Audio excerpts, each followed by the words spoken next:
Hey, I'm Andrew Gash for Audioholics. You know, every once in a while we tend to cross over into other areas that fascinate us as audioholics, and today we're talking about production audio.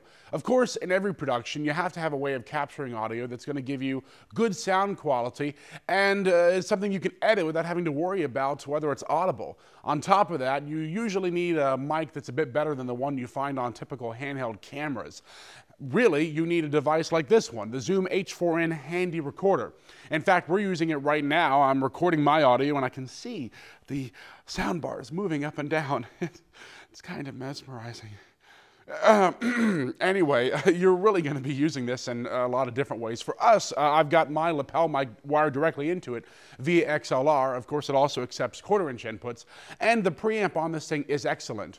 Now, you don't have to use one of the inputs. You can use the mics that are built directly into it. They're arranged in a sort of XY pattern that produces a decent stereo image and is really the best call for a handheld recording device. Now, the mics can be rotated to either a 90 or 120 degree pickup pattern, which makes them good for both small ensemble recordings or also more large, spacious areas. We're able to set the sample rate to match our camera, dial in the recording level, configure manual or auto start, and even set things like the low cut filter, compression, and auto leveling.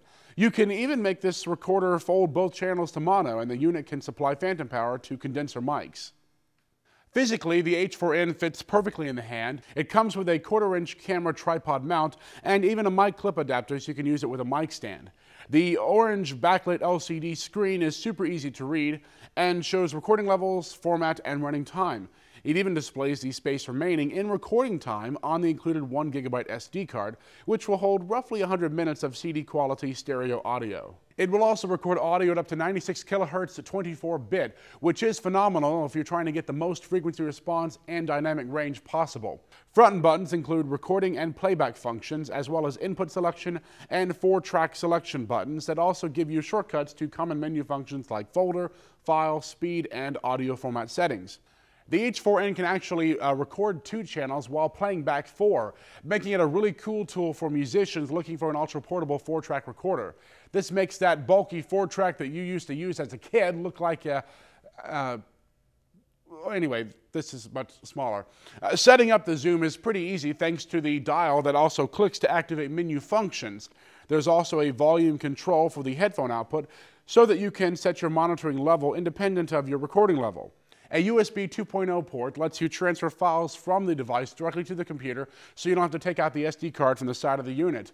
You can also use the H4n as a microphone input directly to your PC or Mac so you don't have to import the files once you're done recording them. It just goes straight through. When you record to the H4n, you can actually check your work immediately using the included speaker that's on board. So that way you can make sure that everything's up to speed before you begin your production. It's really an amazing little box, and we can't even get into all the different features that it has. I mean, it's got a bass and guitar tuner, it has a metronome built in, it's even a universal remote control. Okay, I'm kidding, it's not a remote control, but it does the other things I talked about. The H4n really is a workhorse, and it's a dream machine for anybody looking to capture good quality audio. Now, at $300, it is not going to be the cheapest digital audio recorder that you're going to find, but the advanced feature set makes it hard to beat. And we've seen a lot of independent studios and video professionals start to use this tool in their productions. And after using it for a few weeks myself, well, it's no surprise to see why they like it. And I think you will too.